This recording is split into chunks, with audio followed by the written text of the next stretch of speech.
Jeep Rubicon with a 3.6 liter engine. It does have close to 300 horsepower.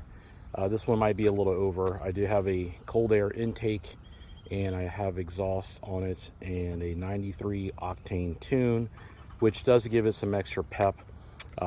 These things are notoriously slow because they're not meant to go fast, but you do definitely need power. So we'll start at the front of the Jeep and kind of do a walk around. Got your X2O winch here. It is wireless, or you could use the wire cable if you wanted, or you can sit in the cab and use it. Never had to use it.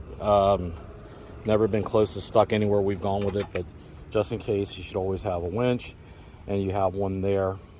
You also have the AEV bull bar, as you can see, for full protection all the way around.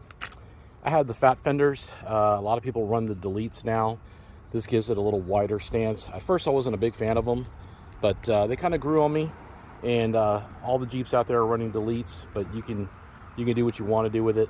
They are rhino coated, just like the grill. Just a little different touch here. Completely up to you.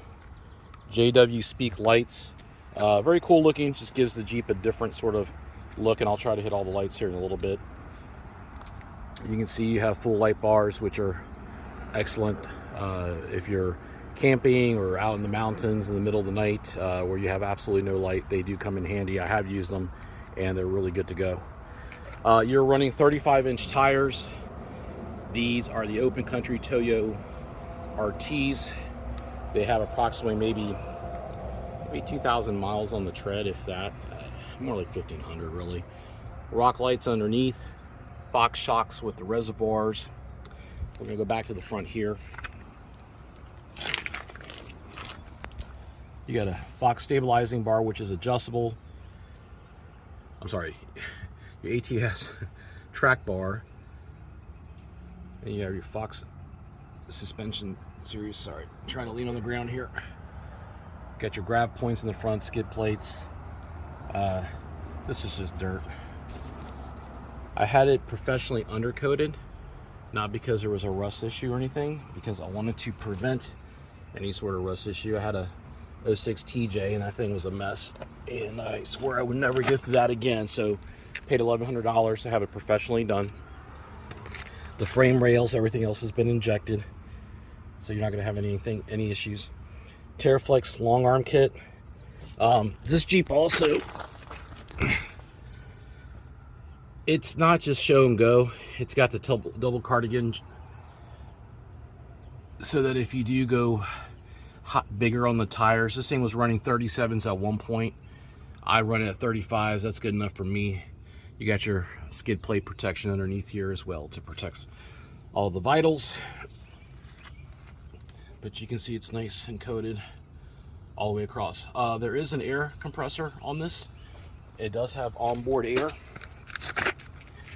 It's currently not working. I'm sure it's just a fuse, but if you want it, here's your attachment for tools or anything else that you would need. It's a Vire air tank.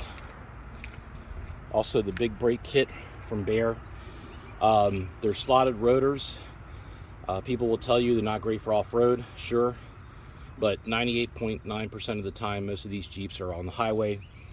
I really like this brake system. I think it's one of the most overlooked modifications people could do. These are heavy vehicles, and people aren't always friendly to you when it comes to stopping. These brakes will stop you pretty quick. The Rubicon badging that you would expect, and of course to verify that it is a Rubicon, you have your sway bar, axle lock. Also Trail Dash 2, which this is cool because I wanted to be able to lock up and not necessarily have to be in too low or too high. Oh, shoot. To lock up. So this will actually be done through here. This is great, and it has helped me a couple times on the trail where I definitely wanted to not struggle up. I just wanted to walk up, and I was able to lock it right here in the cabin. Also, like I said, a 93 octane tune. That's up to you. You can take that off. I like the performance. I don't mind paying extra for the gas, but I know a lot of people are critical of that right now. Some cool grab bars.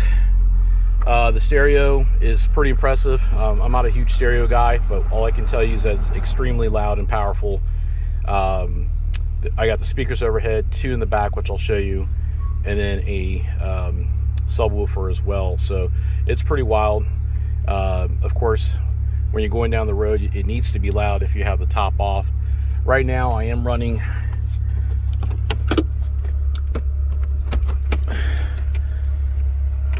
the easier top to pull off, but you do have Freedom panels that are available. Oh, this thing is S-Pod related, so you have all your switches here. This would be your onboard air. This would be your compressor. So if you had to run it, you can see how much PSI you're running. And then all your lights are running through here. It's a pretty big deal. It's professionally set up.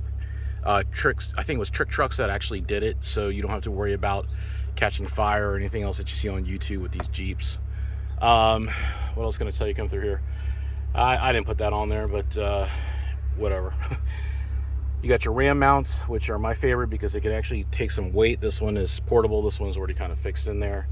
AC blows cold. I don't really use the AC, but sure. You got some extra toggle switches here. I had extra lights that were attached to it. I took the extra lights off, didn't really need them. And the previous owner had a air horn underneath, like one of those loud truck horns. Not my thing, but it's there if you needed it. Interior is pretty good, as you can see. Rubicon badging on the seats. Not leather, which actually worked out for me, but that's up to you. The Quadratec floor mats. She does get a little water underneath. This is actually from a car wash. But that's Jeep life. It'll get wet a little bit in here. I usually put these little, they kind of look like piddle pads. They are piddle pads for dogs. I'll put them there, and then after a hard rain, I'll throw it out. I went through here and resealed everything, but whenever you switch the tops, this is what happens. I do have the Freedom panels at home, so you can go with those as well. I'll show you what she looks like all lit up, so you can get an idea. You got your rock lights. And lights never show up great on video, but you can see what you're looking at here. Whoa, that's bright. These 2 lights are out. It's probably just a fuse. I just haven't had time to play with it, and it's not like I don't have extra light. Beautiful marker lights. I kind of like those. This Jeep's very unique looking. You're not going to mistake it with other ones on the road. So we'll go along this side. I can see the passenger seat, everything's good. I mean, she's got your normal fading of a vehicle that's from 2014, but I do clean her, Armor All or whatever is out there, and do wash and wax her as much as I possibly can. Here's the wax right here. So a little bit of sand, that's free of charge. I could have been a little bit cleaner back here. So, but we do take her to the beach. That's why I had it professionally undercoated. Just like I said, I don't want any issues. I don't want any rust. It would drive me crazy if I saw any of that. And we have off-roaded her a few times. Nothing crazy, nothing that a 35-inch tire, 2.5-inch lift truck couldn't handle. This will give you a good perspective. Yet again, AAV back here again. So you are rock protected all the way around from the rails to the front, so you don't have to worry about bouncing off of anything. It is not a matching spare. I just kept it on. I didn't want to put the extra $300 into a spare tire. There's your backup lights. It's hard to tell how bright these lights are during the day, guys, but trust me when I tell you, they are pretty wild.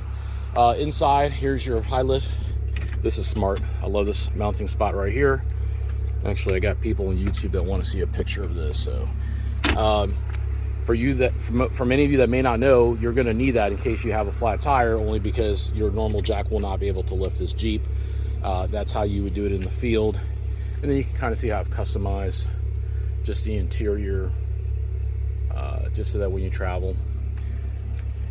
These things are cool. They're a lot of fun. They're definitely head turners. This is a conversation Jeep. People want to stop and talk about it. But you can see the extra space in there. And then here's your 2 extra speakers. They're JBL. They really go. There's your subwoofer. So sorry I didn't clean it up as good as I can, but it's an off-road vehicle. You get the idea. Let me show you the frame, and they did a really good job with it. I'm really impressed. It was worth every dollar, but it's completely properly done. That's the way I wanted it all the way through. Had no issues with it. I've had it serviced. I've had the vehicle for maybe 9,000 miles possibly. It's a second vehicle. I don't take it anywhere.